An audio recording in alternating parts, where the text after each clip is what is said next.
আমি আমার নামে স্মৃতি ঘোষ। আমি একটা কবিতা বলে শোনাচ্ছি। গপ চুরি হেলো পিসে বড় বাবু, লোকটি বড়ই শান্ত, তার যেমন মাথার ব্যামো কেউ কখনো জানতো।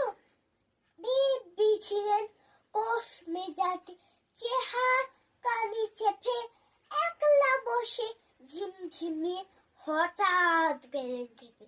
আটকে উঠে হাত পা ছুড়ে চোখটি করে গোল, হঠাৎ বলেন গেলুম গেলুম আমায় ধরে তোল।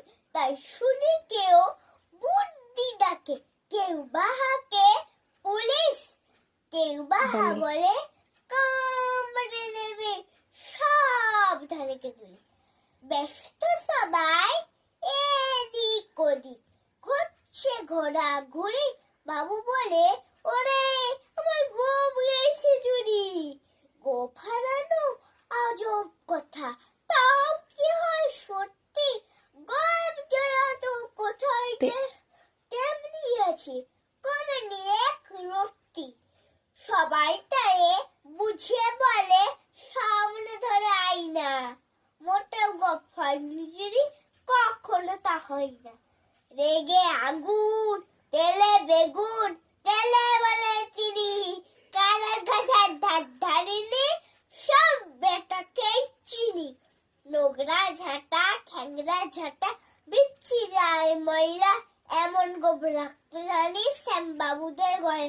এ গোপ যদি এমন বলিস, করবো তোদের জবাই। বল। এই না বলে করিমানা, জরিমানা জরিমানা করলেন তিনি সবাই। ভীষণ খেয়ে ভীষণ রেগে দিলেন দেখেন খাতায়, কাউকে বেশি লাইট দিতে নাই, সবাই চড়ে মাথায়। আপিসিদের বাদর গুলো মাথায় খালি গোবর, গোপ জোড়া তো কোথায় গেল কেউ রাখে না খবর। ইচ্ছে করে এই বেড়াদের গোপ